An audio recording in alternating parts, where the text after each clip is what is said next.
Family violence has always been a hidden issue, and then something incredible happened. The Victorian government called a Royal Commission into family violence. It was a world first.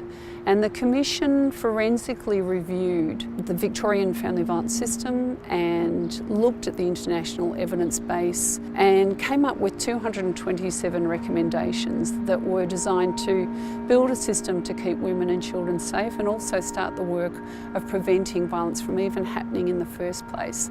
And while there's been an incredible amount of work undertaken since that time, the reality is we're not finished yet. I'm Fiona McCormack and I'm the CEO of Domestic Violence Victoria, which is the peak body for family violence services.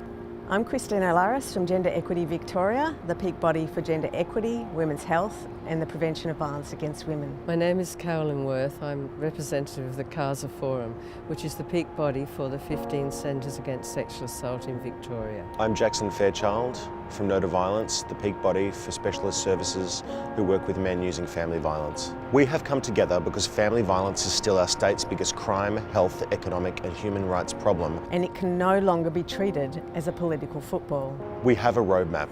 We know how to tackle this issue and we want to get it done. We are asking all political parties to commit to long-term support for funding every one of the Royal Commission's recommendations. There are some issues that face a community that are so significant. They require those across the political spectrum to come together to fix it, and family violence is one of those issues. We're part of the Unite Against Family Violence campaign because a woman is murdered every week across Australia. A quarter of all Australian women have experienced at least one incident of family violence. In Victoria, over the last year, there were over 76,000 attendances by police at family violence incidents. And we know there are groups who experience far higher rates of violence. For example, Aboriginal women are 35 times more likely to be hospitalised as a result of family violence. I am part of the Unite Against Family Violence campaign.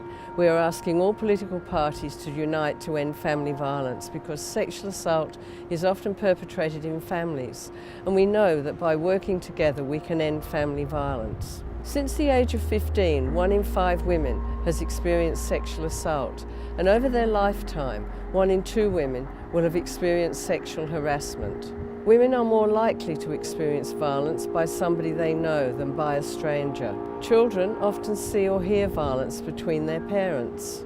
Domestic and family violence is a factor in many child protection cases. Over 90% of children who attend treatment programs at the Gatehouse Centre in Melbourne are from households where family violence is present.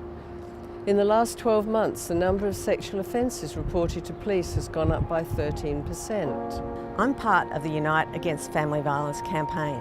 We're asking all political parties to unite to end family violence because together we can ensure that women are equal, healthy and safe. Intimate partner violence is the leading cause of death, disability and injury in women between the ages of 18 to 44. Violence against women is serious, prevalent and driven by gender inequality. Together we can create a fairer and safer society where women of all backgrounds have equality of voice, of opportunity and of power with men. I am part of the Unite Against Family Violence campaign. We are asking all political parties to unite to end family violence because family and sexual violence is overwhelmingly committed by men against women. Women are at least 3 times more likely than men to experience violence from an intimate partner. Since the age of 15, 1 in 6 Australian women experience physical or sexual violence from a current or former partner compared to 1 in 20 Australian men. Women are 5 times more likely than men to require medical attention or hospitalisation because of violence from their intimate partner, and 5 times more likely to report fearing for their lives. Samantha Fraser, Eurydice Dixon, La Chol, Joy Rowley, Fiona Lau, Tracy Connolly, Carolyn Wheelis, Simone Fraser Karen Ashcroft and Amanda Harris. These are just some of the Victorian women who have been murdered by men. We can't stop now. Complacency is not an option while women and children are still not safe. If we want to see an end to family violence, we need united leadership from our political parties to make that happen. If we all work together, we can actually end family violence.